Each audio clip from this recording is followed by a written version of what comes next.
नमस्कार, I am Parishkrit Agrawal, assistant professor, GS college of commerce Wardha. और मैं आप सभी का अपने इस कॉलेज के इस ई लर्निंग प्लेटफॉर्म पे स्वागत करता हूं। आज हम पाठ क्रमांक 2 शुरू करने जा रहे हैं। पाठ क्रमांक 2 है सामान्य बीमा कंपनियों के अंतिम खाते, that is final account of general insurance company. Final account of general insurance company शुरू करने से पहले हम ये समझने की कोशिश करते हैं कि इंश्योरेंस बीमा क्या होता है। तो ये जो बीमा है वो दो पक्षों के बीच अनुबंध होता है, जिसमें एक पक्ष होता है बीमाकार, जिसे हम बीमा कंपनी बोलते हैं या इंग्लिश में हम इसे इंश्योरर बोलते हैं, और जो दूसरा पक्ष होता है वो होता है बीमाकृत, जो कि होता है इंश्योर्ड। अब इस अनुबंध में जो बीमाकार होता है वो एक बीमाकृत को कोई एक विशेष घटना के कारण जो आर्थिक हानि होने वाली है, उस आर्थिक हानि का जो भुगतान है वो बीमाकार बीमाकृत को करता है। और इसमें जो दूसरा पक्ष होता है वो होता है बीमाकृत। वो इस अनुबंध को जारी रखने के लिए एक निश्चित आवधिक भुगतान बीमाकृत को करता है, जिसे हम क्या कहते हैं, इंश्योरेंस प्रीमियम।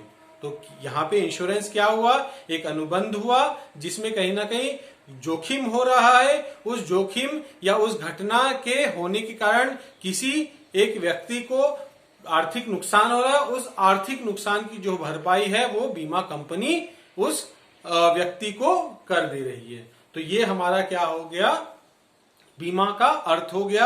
अब हम आगे चलते हैं और आगे हम चर्चा करते हैं कि बीमा के सिद्धांत कौन कौन से हैं। तो जब बीमा के हम सिद्धांत बोल रहे हैं तो सबसे पहला जो सिद्धांत होता है वो है हमारा पूर्ण सद्विश्वास सिद्धांत, that is principle of utmost good faith.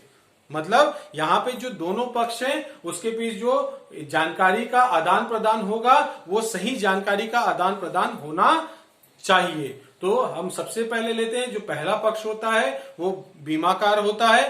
बीमाकार को उस बीमा की पॉलिसी जो है उसकी जो पूरी की पूरी जानकारी, पूरी की पूरी शर्त सही तरीके से बीमाकृत को समझानी होगी, तभी ये उसके तरीके से जो जानकारी है वो विश्वास की जानकारी होगी। और जब हम दूसरी जानकारी की बात करते हैं, दूसरे पक्ष की बात करते हैं, तो हमारा जो दूसरा पक्ष है वो है बीमाकृत। बीमाकृत को भी जो विषय वस्तु या जीवन का जो भी वो बीमा करने जा रहा है उससे रिलेटेड जितनी भी, उससे संबंधित जितनी भी जो जानकारी होगी वो सही जानकारी बीमाकार को भी उसे बतानी पड़ेगी। तो यहाँ पे जो दोनों पक्ष हैं, दोनों पक्ष का ये दायित्व है कि जो सही सही जानकारी है, जो पूरी जानकारी है वो आपस में इनको बताना चाहिए। जब हम यहाँ पे आते हैं दूसरे सिद्धांत के ऊपर, तो दूसरा जो सिद्धांत है वो है बीमायोग हित।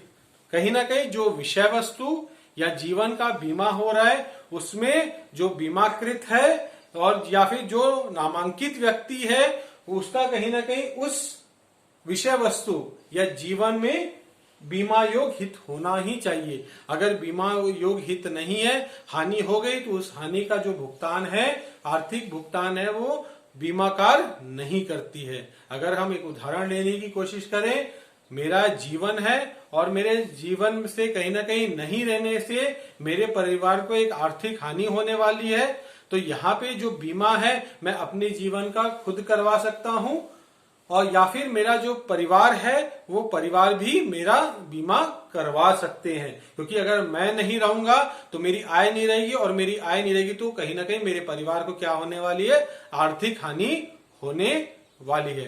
तो ये हमारा जो पॉइंट है वो क्या है, बीमा योग हित। इंग्लिश में इसको हम बोलते हैं principle of insurable interest. Next जो सिद्धांत है वो क्षतिपूर्ति है। इंग्लिश में हम इसको बोलते हैं प्रिंसिपल ऑफ इंडेमनिटी। तो यहाँ पे आपको याद रखना है कि भाई ये प्रिंसिपल के हिसाब से कहीं ना कहीं जो नुकसान हो रहा है, जो घटना हो रही है, जिस घटना के कारण जो बीमाकृत व्यक्ति है उसको कहीं ना कहीं जो नुकसान हो रहा है उसी नुकसान की जो भरपाई है जैसी नियम और शर्तें पॉलिसी में दी गई है उसके हिसाब से बीमाकार बीमाकृत को भुगतान देता है। तो यहाँ पे याद रखना ये जो अनुबंध है वो क्षतिपूर्ति के लिए है, तो इस अनुबंध से कोई भी लाभ कमाया नहीं जा सकता है। जब हम नेक्स्ट अगले पॉइंट पे आते, अगले प्रिंसिपल पे आते हैं, तो यहां पे जो हमारा नेक्स्ट सिद्धांत है वो है निकटतम कारण। तो ये याद रखना है कि जो जोखिम हो रहा है, जो हानि हो रही है, वो कहीं ना कहीं जो कारण है उसका निकटतम कारण के द्वारा ही उसका हानि होना चाहिए। अगर वो निकटतम कारण के दौरान हानि नहीं हो रही है तो उस समय जो नुकसान हो रहा है उस नुकसान की भरपाई, उस नुकसान का भुगतान बीमा कंपनी नहीं करेगी। तो अगर मान लीजिए मैंने अग्नि बीमा लिया है लेकिन मेरा जो नुकसान है वो चोरी के द्वारा हो रहा है, तो यहाँ पे जो निकटतम कारण है वो चोरी बन जाएगी। लेकिन मैंने जो पॉलिसी ली है वो फायर इंश्योरेंस पॉलिसी ली है, तो अगर ऐसी स्थिति उत्पन्न हो रही है तो बीमा कंपनी मुझे कहीं हानि का भुगतान नहीं करेगी। तो यहाँ पर हमें ये भी ध्यान रखना है कि अगर एक से अधिक कारण हो रहे हैं तो जो भी संभावित पहला कारण होगा, जो निकटतम कारण होगा, उसी के आधार पे ही बीमा कंपनी मुझे आर्थिक जो नुकसान हो रहा है उसका भुगतान करेगी। जब हम नेक्स्ट अगले सिद्धांत पे आते हैं तो हमारा जो अगला सिद्धांत है वो अधिकार समर्पण। अब यहाँ पे क्या हो रहा है, बीमाकार ने बीमाकृत को जो भी विषय वस्तु है उसका जो है आर्थिक जितनी भी हानि हुई थी उसका भुगतान कर दिया है। अब यहाँ पे क्या होगा, जो बीमाकार है जो भी विषय वस्तु है उसको अपने अधिकार में ले लेगा। अगर वो अपने अधिकार में नहीं लेता है तो बीमाकृत क्या करेगा, उसको कहीं ना कहीं किसी दूसरे व्यक्ति को उसे वो क्या कर देगा, बेच देगा, और बेचने से उसे क्या हो जाएगा, लाभ हो जाएगा। क्योंकि पहले बीमा कंपनी ने उसे पैसा दे दिया, फिर उसे बेचने से उसको और पैसा मिल जाएगा। तो यहाँ पे क्या होगा, जैसे ही बीमाकार ने भुगतान कर दिया जो भी विषय वस्तु है उसको वो अपने अधिकार में लेके अपनी हानियों का जो भुगतान है वो उसे बेच के कर सकती है। जब हम अगले सिद्धांत पे आते हैं वो है योगदान, जिसको हम बोल रहे हैं प्रिंसिपल ऑफ कंट्रीब्यूशन। अब यहाँ पे जो बीमाकृत है उसने कहीं ना कहीं जो बीमा की पॉलिसी है वो एक से ज्यादा कंपनियों से ली है, और वहां पे क्या हो रहा है, अगर ऐसा हुआ तो जितना भी नुकसान हो रहा है वो सभी बीमा कंपनियां आपस में उसका हिस्सा क्या करेंगी, बांट लेंगी। ऐसा नहीं हुआ कि पहली इंश्योरेंस कंपनी भी उसको पूरा का पूरा पैसा दे देगी, दूसरी इंश्योरेंस कंपनी भी पूरा का पूरा पैसा दे देगी, ऐसा नहीं होगा। तो जितना भी नुकसान हो रहा है उसको एक अगर कंट्रीब्यूशन है, यहाँ पे बहुत सारे बीमा उसने लिया है उसी एक विषय वस्तु के लिए, तो यहाँ पे जितना भी नुकसान हो रहा है वो हर इंश्योरेंस कंपनी को के भाग के हिसाब से उसको भुगतान उसको करना पड़ेगा। तो ये हमारा जो सिद्धांत है, जो हमने यहाँ पे 6 सिद्धांत चर्चा किए हैं, ये 6 सिद्धांत हमारे बीमा के हैं और ये हमेशा हमें याद रखने चाहिए। और हम देखते हैं, अब आगे हम चर्चा करते हैं तो हम चर्चा करते हैं कि बीमा के प्रकार पे। तो यहाँ पे बीमा के 2 प्रकार हैं।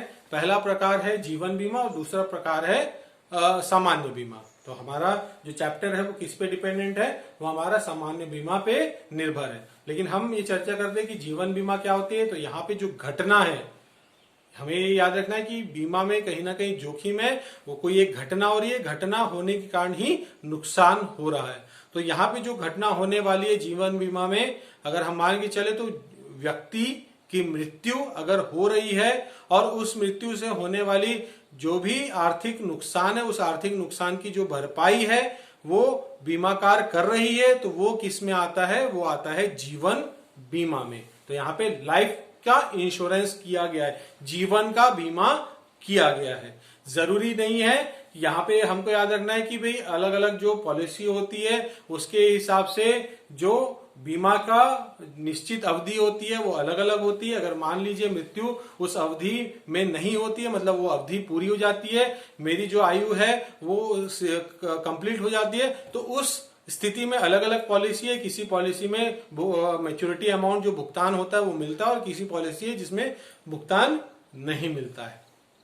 अगर हम दूसरे पॉलिसी की तरफ जाएंगे, दूसरे टाइप ऑफ इंश्योरेंस की तरफ जाएंगे, तो वो सामान्य बीमा है। यहाँ पे जो बीमा किया जा रहा है वो जीवन का नहीं है। जीवन के अलावा जो भी चीज का बीमा किया जा रहा है वो सारे के सारे कहां पे आते हैं? सामान्य बीमा। हमने यहाँ पे देख रहे हैं कि भाई पहला जो प्रकार है सामान्य बीमा को समुद्रिक बीमा है, मतलब समुद्र में जो भी जोखिम होने वाला है उस जोखिम की जो हानि होने वाली है उसका जो भरपाई है कहीं ना कहीं जो बीमा कंपनी है वो करेगी। तो इसको हम बोलते हैं समुद्री बीमा या मरीन इंश्योरेंस। जब हम प्रैक्टिकल सॉल्व करेंगे तो इसको हम बोलेंगे मरीन इंश्योरेंस। दूसरे टाइप का जो बीमा है वो अग्नि बीमा है, मतलब कहीं ना कहीं गोदाम में माल रखा हुआ है या घर की भी बात कर सकते हैं, तो गोदाम में माल रखा हुआ है और वो माल का कहीं ना कहीं नुकसान आग लगने के कारण हो जाता है, तो उस स्थिति में भी यहाँ पे जो निकटतम कारण है वो अग्नि हो गया और फिर उस निकटतम कारण होने के कारण जितना भी नुकसान हो रहा है उसकी जो भरपाई है वो क्या करेगा? बीमाकृत को कर देगा। अगर हम बात करेंगे तो बहुत से अन्य भी सामान्य बीमा है, जिसमें से है चोरी के द्वारा नुकसान हो रहा है तो वो भी हमारा बर्गलरी इंश्योरेंस हम उसको बोलते हैं। फसल बीमा हो गया, क्रॉप इंश्योरेंस हो गया, स्वास्थ्य बीमा दैट इज हेल्थ इंश्योरेंस हो गया, और एक्सीडेंटल इंश्योरेंस, व्हीकल इंश्योरेंस ये भी हो गया। तो इस तरीके के जो बहुत सारे अलग अलग घटना के कारण ही हमारा इंश्योरेंस होता है, तो बहुत सारे प्रकार हैं जनरल इंश्योरेंस के। तो लेकिन हमको क्या याद रखना है, जो हमारा जनरल इंश्योरेंस है, जो इंश्योरेंस हम करते हैं वो जीवन को छोड़ के जिस भी चीज का इंश्योरेंस होता है, जिस भी चीज का बीमा होता है वो सारे के सारे किस में आते हैं? सामान्य बीमा में आते हैं। अब अगर हम प्रैक्टिकल पॉइंट ऑफ व्यू की बात करें कि हमें क्वेश्चन अगर सॉल्व करना है तो यहाँ पे हमें तीन मुख्य खाते और हमें बैलेंस शीट बनाना पड़ता है। तो हम यहाँ देख रहे हैं सामान्य बीमा कंपनी के वार्षिक खाते कौन कौन से बनाने पड़ते हैं। पहले आगम खाते, जिसको हम बोल रहे हैं रेवेन्यू अकाउंट। जब हम सोल ट्रेडर कर रहे थे, एकाएकी व्यवसाय की बात कर रहे थे, तो हम वहां पे ट्रेडिंग अकाउंट बनाते थे, लेकिन यहाँ पे हम क्या बना रहे हैं? रेवेन्यू अकाउंट बना रहे हैं। जो दूसरा अकाउंट है वो हम बनाने जा रहे हैं लाभ हानि खाते का, that is profit and loss account.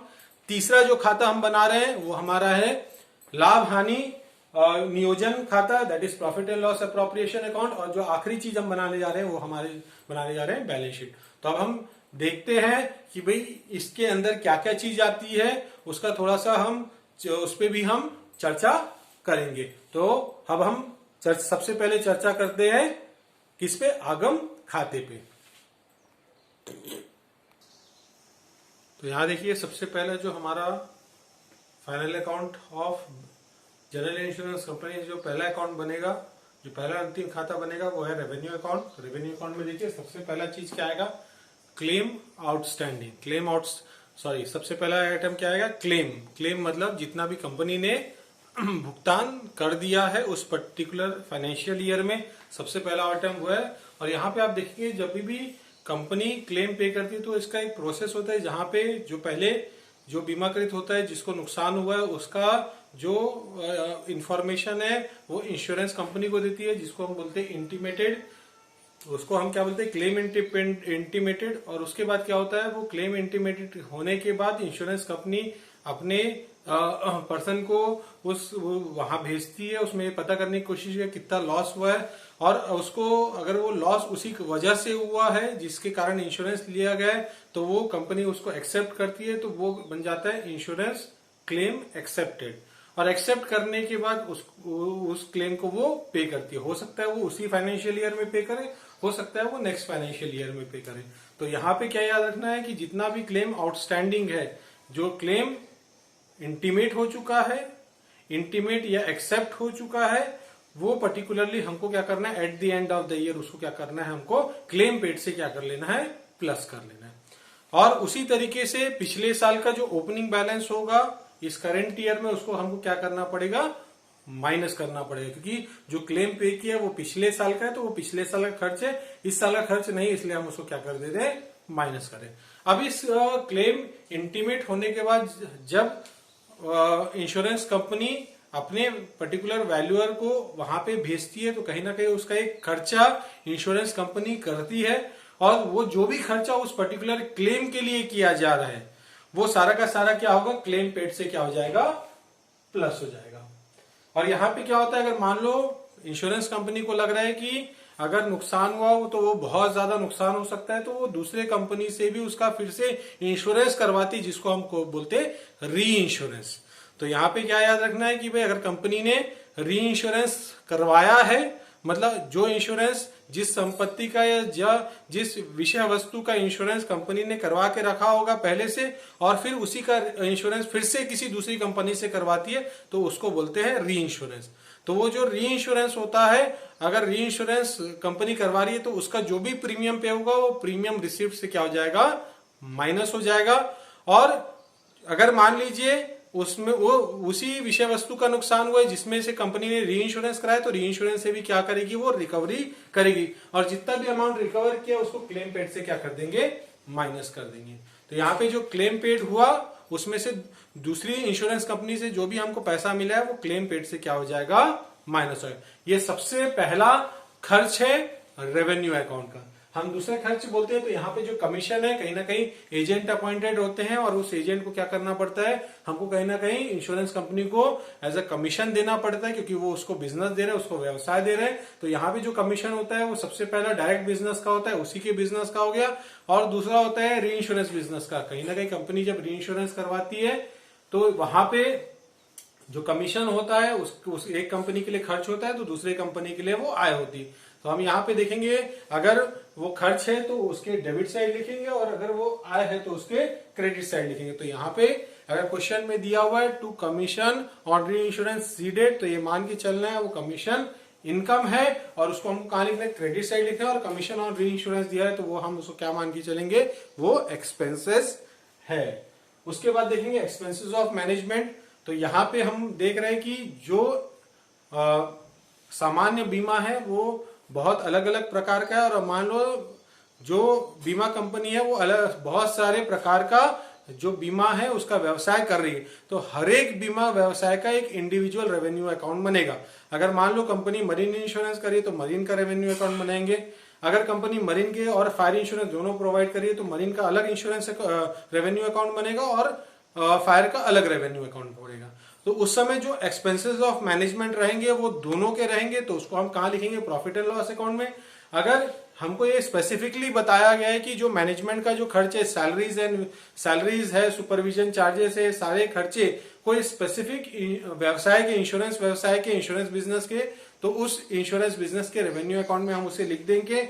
अगर हमको नहीं बताया है और बहुत सारे अलग अलग हम इंश्योरेंस कंपनी प्रोवाइड करिए, तो उस कंडीशन पे जो एक्सपेंसेस ऑफ मैनेजमेंट रहेगा वो उसको कहां पे लिखेंगे, प्रॉफिट एंड लॉस अकाउंट में लिखेंगे। नेक्स्ट बात करते हैं जो बैड डेब्ट है, मींस डेटर्स है, उससे हमको पैसा नहीं मिला और आगे भी नहीं मिलने वाला, तो वो बैड डेब्ट हो गया, वो खर्च हो गया, उसको कहां पे लिखना है, आपको रेवेन्यू अकाउंट में लिखना है। और कोई स्पेसिफिक एक्सपेंसेस दिया हुआ है जो पर्टिकुलरली उस पर्टिकुलर बिजनेस से रिलेटेड है, उसको भी क्या करना है, वो उस पर्टिकुलर स्पेसिफिक बिजनेस के रेवेन्यू अकाउंट में आपको लिखना है। तो हमको क्या याद रखना है, अगर जो बीमा कंपनी है, इंश्योरेंस कंपनी है, वो एक से ज्यादा टाइप का इंश्योरेंस प्रोवाइड करी है, तो हर एक इंश्योरेंस का अपना एक सेपरेट रेवेन्यू अकाउंट हमको बनाना पड़ेगा, और उस रेवेन्यू अकाउंट में उस पर्टिकुलर बिजनेस के जितने भी खर्च होंगे उसको हमको कहां पे लिखना पड़ेगा, उस रेवेन्यू अकाउंट में हमको लिखना पड़ेगा। अब आते हैं नेक्स्ट आइटम में। तो अब ये हमारा प्रॉफिट एंड लॉस अकाउंट है। अगर मान लीजिए हमारा क्रेडिट साइड ज्यादा है, डेबिट साइड कम है, तो ऑटोमेटिकली हमारा क्या होगा, प्रॉफिट आएगा। लेकिन प्रॉफिट कैलकुलेट करने से पहले यहाँ पे जो कंपनी को रिस्क होने वाले हैं और वो रिस्क नेक्स्ट ईयर तक के जाने वाले हैं, उसके लिए वो कहीं ना कहीं प्रोविजन बनाती है, उसको हम बोलते हैं रिजर्व फॉर अनएक्सपायर्ड रिस्क और एडिशनल रिजर्व। तो यहाँ पे आपको क्या याद रखना, अगर मरीन इंश्योरेंस है तो जितना भी नेट प्रीमियम आ रहा है उस नेट प्रीमियम का 100% जो मरीन इंश्योरेंस कंपनी है वो रिजर्व फॉर अनएक्सपायर्ड रिस्क बनाती है, और जो बाकी सब इंश्योरेंस कंपनियां हैं जो मरीन के अलावा दूसरा इंश्योरेंस भी प्रोवाइड करे, तो मरीन इंश्योरेंस में जो रिजर्व फॉर अनएक्सपायर्ड रिस्क बनेगा वो 100% बनेगा। मरीन को छोड़ के बाकी अदर में जैसे फायर इंश्योरेंस हो गया, बर्गलरी इंश्योरेंस हो गया, या कोई अदर इंश्योरेंस है, तो उस कंडीशन पे जो रिजर्व फॉर अनएक्सपायर्ड रिस्क रहेगा वो 50% ऑफ नेट प्रीमियम रहेगा। तो जो नेट प्रीमियम आएगा उसका 50% रिजर्व फॉर अनएक्सपायर्ड रिस्क रहेगा मरीन इंश्योरेंस को छोड़ के, और मरीन इंश्योरेंस में कितना रहेगा, वो 100% रहेगा। तो ये और एडिशनल रिजर्व, अगर कंपनी को लगता है कि एडिशनल रिजर्व और बना के रखना है, रिस्क हो सकता है, ज्यादा हो सकता है, तो उसके लिए और कोई एडिशनल प्रोविजन करनी है तो वो भी यहाँ पे कंपनी के कर सकती है, उसकी स्पेसिफिक इंफॉर्मेशन आपको दी हुई होगी। तो ये हो गया हमारा एक्सपेंसेस साइड, रेवेन्यू अकाउंट का। अब हम आते हैं इनकम साइड। इनकम साइड में सबसे पहला है कि जो पिछले साल का जो बैलेंस है, क्योंकि हमने अगर नया बैलेंस बना लिया तो पुराने रिजर्व की जरूरत नहीं है, तो पिछले साल का जो भी रिजर्व फॉर अनएक्सपायर्ड रिस्क और एडिशनल रिजर्व का बैलेंस होगा जो इस साल हम लेके आ रहे हैं, उसको सबसे पहले हमको कहां पे लिखना है, क्रेडिट साइड लिखना है, क्योंकि उस रिजर्व की अब जरूरत नहीं है। नेक्स्ट हम देखेंगे प्रीमियम रिसीव्ड। तो यही एक सबसे बड़ी ऑपरेटिंग इनकम है इंश्योरेंस कंपनी की, क्योंकि वो जो भी पॉलिसी प्रोवाइड कर रही है उसके लिए कहीं ना कहीं वो इंश्योर्ड से क्या ले रही है, इंश्योरेंस प्रीमियम ले रही है। तो हमने यहां लिखा बाय प्रीमियम रिसीव्ड, और जो प्रीमियम कस्टमर से उस पर्टिकुलर ईयर में नहीं मिला है वो हमारा बन जाता है outstanding premium at the end, at the closing. तो हम उसको क्या कर देंगे, प्लस कर देंगे और माइनस कर देंगे जो भी आउटस्टैंडिंग प्रीमियम पिछले साल का था जो इस साल मिल गया, जो कि इस साल की इनकम नहीं है, वो क्या हो जाएगी, माइनस हो जाएगी। और कोई other income specifically related to specific कोई अलग कोई particular type of insurance business है उससे रिलेटेड है तो वो उसको यहाँ पे लिखना है। जैसे मरीन इंश्योरेंस का बोला है तो मरीन इंश्योरेंस अकाउंट में जाएगा, फायर इंश्योरेंस में बोला है तो फायर इंश्योरेंस में अकाउंट में, और बताया नहीं है और अलग अलग बिजनेस हम प्रोवाइड कर रहे हैं तो उस कंडीशन पे वो अदर इनकम कहां पे चले जाएगी, प्रॉफिट एंड लॉस अकाउंट में। फिर हमने यहाँ पे देख लिया कमीशन ऑन री इंश्योरेंस बिजनेस सीडेड, तो वो इनकम हो गई, उसको हमने कहा लिखा, क्रेडिट साइड लिखा। और कोई इनकम है तो उसको हम लिखेंगे। अब हम यहाँ पे करने के बाद देखेंगे डेबिट साइड ज्यादा आ रहा है तो प्रॉफिट है, क्रेडिट साइड ज्यादा हो रहा है तो लॉस हो रहा है, और वो कहां पे ट्रांसफर हो जाएगा, वो प्रॉफिट एंड लॉस अकाउंट में क्या हो जाएगा, ट्रांसफर हो जाएगा। जो सेकेंड अकाउंट बनेगा वो बनेगा प्रॉफिट एंड लॉस अकाउंट। अब यहाँ पे प्रॉफिट एंड लॉस अकाउंट में जो अदर एक्सपेंसेस जो बच गए हैं वो सारे एक्सपेंसेस को हम लिखेंगे। तो यहाँ पे अगर हम चेक करें कि कौन कौन से एक्सपेंसेस और कौन कौन से income profit and loss account में लिखना है, तो सबसे पहले आ गया आपका इनकम टैक्स, दूसरा आ गया एक्सपेंसेस ऑफ मैनेजमेंट। तो यहाँ देखिए एक्सपेंसेस ऑफ मैनेजमेंट अगर कोई स्पेसिफिक इंश्योरेंस बिजनेस का है तो रेवेन्यू अकाउंट में जाएगा, बताया नहीं है तो कहां पे चले जाएगा, प्रॉफिट एंड लॉस अकाउंट में। लॉस हो रहा है on sale of asset, asset का डीवैल्यूएशन हो रहा है, उसकी वैल्यू कम हो रही है, तो यहाँ पे हमको उसको कहां पे लिखना है, हमको उसको डेबिट साइड लिखना है। डेप्रिसिएशन एसेट्स पे प्रोवाइड हो रहा है तो उसको भी कहां पे लिखना है, हमको डेबिट साइड लिखना है। और अगर मान लीजिए रेवेन्यू अकाउंट में लॉस आ रहा है तो लॉस भी कहां पे ट्रांसफर होगा, डेबिट साइड। क्रेडिट साइड में अगर देखेंगे तो सबसे पहला जो आ रहा है interest dividend and rent received है, उससे हमको ये याद रखना है कोई भी टैक्स दिया हुआ है तो वो टैक्स हमें माइनस करना है। अगर वो स्पेसिफिकली हमको नहीं बताया कि कौन से बिजनेस का है तो हम उसको कहां पे लिखेंगे, प्रॉफिट एंड लॉस अकाउंट में। जिस तरीके से loss on sale of asset debit हो रहा था, हम यहाँ पे profit on sale of asset को क्रेडिट कर रहे हैं। अगर एप्रिसिएशन हो रही है एसेट की वैल्यू तो उसको भी हम कहा लिखेंगे, क्रेडिट साइड लिखेंगे। यहाँ पे जो शेयर ट्रांसफर फीस है वो कंपनी की इनकम है तो उसको भी कहाँ लिखेंगे, क्रेडिट साइड लिखेंगे। अब उसके बाद ये सब आइटम लिखने के बाद हम चेक करेंगे क्रेडिट साइड ज्यादा आ रहा है कि डेबिट साइड ज्यादा आ रहा है। क्रेडिट साइड ज्यादा आ रहा है तो प्रॉफिट हो, और वो प्रॉफिट को हम कहाँ ट्रांसफर कर देंगे, प्रॉफिट एंड लॉस अकाउंट को। तो उसको कहाँ पे लिखेंगे, क्योंकि क्रेडिट बैलेंस है तो डेबिट साइड लिख देंगे, लेकिन ये ऑटोमेटिकली क्या है, हमारा क्रेडिट बैलेंस है। अगर डेबिट ज्यादा है तो डेबिट बैलेंस हुआ, वो लॉस हुआ, उसको हम कहाँ लिखेंगे, क्रेडिट साइड, और उसको कहाँ पे ट्रांसफर कर देंगे, debit side of profit and loss appropriation account. Next बनेगा profit and loss appropriation account. तो यहाँ पे जो प्रॉफिट का डिवीजन है वो हमको करना है। उस डिवीजन करने के लिए सबसे पहले अगर हमको ओपनिंग प्रॉफिट या लॉस दिया हुआ है तो उसकी इंफॉर्मेशन सबसे पहले लिखेंगे। ओपनिंग प्रॉफिट है तो क्रेडिट साइड लिखेंगे, क्लोजिंग प्रॉफिट है तो डेबिट साइड लिखेंगे।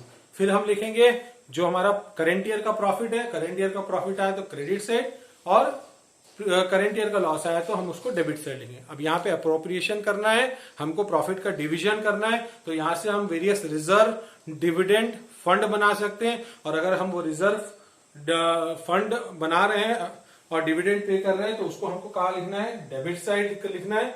और फिर हम इंफॉर्मेशन लिखने के बाद हम चेक करेंगे हमारा प्रॉफिट एंड लॉस अकाउंट का क्रेडिट साइड ज्यादा आ रहा है कि डेबिट साइड ज्यादा आ रहा है। क्रेडिट साइड ज्यादा आ रहा है तो प्रॉफिट हुआ, बैलेंस शीट में ट्रांसफर कर देंगे, और लॉस भी आया तो हम उसको कहां पे ट्रांसफर कर देंगे, बैलेंस शीट में।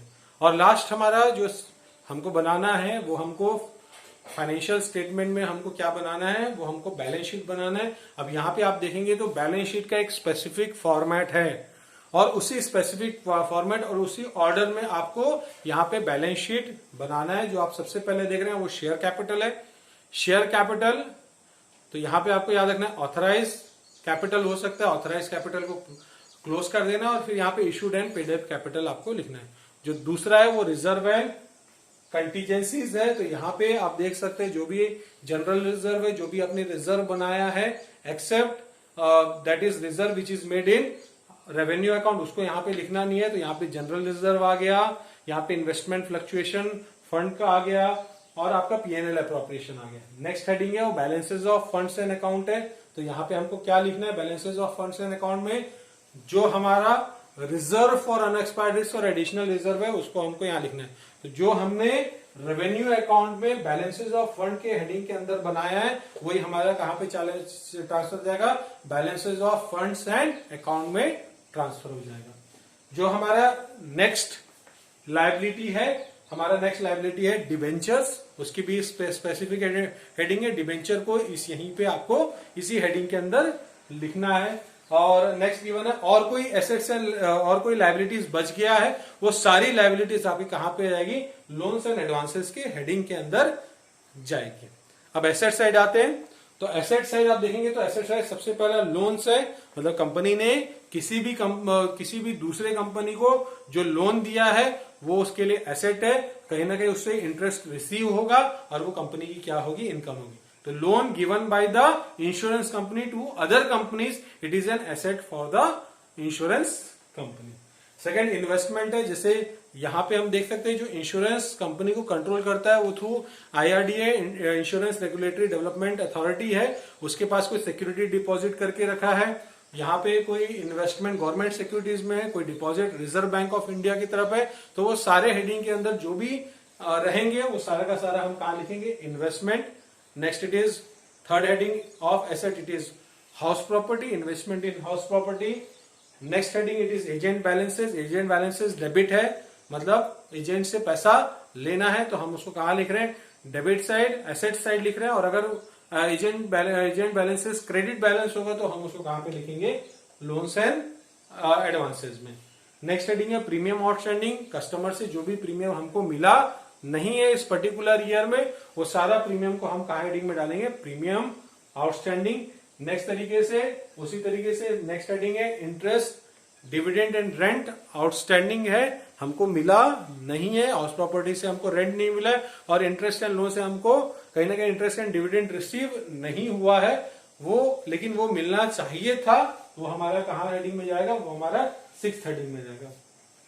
Next it is amount due from other insurer, री इंश्योरेंस कराया है जहां पे हमको री इंश्योरेंस का पैसा हमको मिला नहीं है तो वो बन जाता है हमारा amount due from other insurer. Next you know that sundry debtors heading है, bill receivable, cash and other asset. तो अदर एसेट में ऑल फिक्स्ड एसेट एंड और कोई एसेट बच गया तो वो उसी हेडिंग के अंदर यहाँ पे आएगा। So this is the completion of your 4 accounts. ये 4 अकाउंट हमको बनाने हैं। Final account of insurance company वो ये पर्टिकुलर 4 अकाउंट है। इसके अलावा बहुत सारी एडिशनल इन्फॉर्मेशन क्वेश्चन में दी रहेगी, उस क्वेश्चन को भी हमको सॉल्व करना है और फिर उसके बाद हमको ये पूरा का पूरा अकाउंट जो है वो बनाना है। अगर हमने सही बना लिया तो हमारा आंसर करेक्ट रहेगा।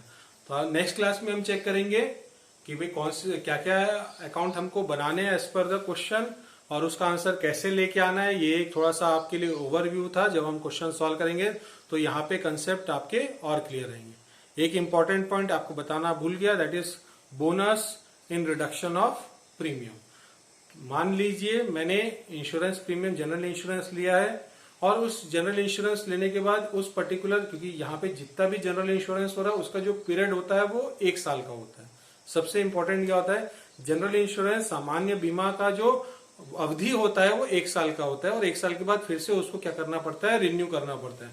तो अगर मान लीजिए मैंने एक अपने गाड़ी का इंश्योरेंस लिया है, व्हीकल इंश्योरेंस लिया है, और उस इंश्योरेंस में मैंने कहीं ना कहीं कोई भी क्लेम कंपनी पे इंटीमेट नहीं किया, मुझे कोई भी उसका गाड़ी का नुकसान नहीं हुआ है, तो उस कंडीशन पे क्या होगा कि भाई मेरा नुकसान नहीं हुआ लेकिन कंपनी का फायदा, क्योंकि कंपनी को मुझे कोई भी क्लेम पे करने की जरूरत नहीं, लेकिन कंपनी मुझे रिटेन करने के लिए मेरे प्रीमियम के अकाउंट को क्या कर देती है, कम कर देती है। वो जो प्रीमियम की अमाउंट कम कर देती है उसको हम बोलते हैं bonus in reduction of premium. तो कम कर दिए तो मुझे पैसा कम देना है, लेकिन वो bonus in reduction of premium company का क्या है, एक्सपेंसेस है। तो आपको याद रखना है, जब भी क्वेश्चन में bonus in reduction of premium दिया रहेगा तो वो एक एक्सपेंसेस होता है, तो उसको सबसे पहली बात आपको रेवेन्यू अकाउंट में डेबिट साइड लिखना है, और दूसरा अगर उसको आपको प्रीमियम के अमाउंट में प्लस कर देना होता है, क्योंकि प्रीमियम की अमाउंट कंपनी उतनी ही दिखाती है और उसका खर्च दिखा देती है कितना है, bonus in reduction of premium इतना है, तो उसका खर्च को वो दिखा देती है। तो बोनस इन रिडक्शन जब भी क्वेश्चन में दिया हुआ होगा, आपको क्या याद रखना है, वो एक एक्सपेंस है तो आपको उसको डेबिट से लिखना है, दूसरा उसको प्रीमियम के अमाउंट से क्या कर देना है, प्लस कर देना है। तो इसी तरीके से हम आगे जब क्वेश्चन सॉल्व करेंगे तो आगे देखेंगे कोई एडजस्टमेंट आएगा, उसको मैं आपको एक्सप्लेन करूंगा। आज की क्लास के लिए इतना ही, नेक्स्ट क्लास से स्टार्ट करते हैं हम प्रैक्टिकल क्वेश्चन सॉल्व करना। Thank you.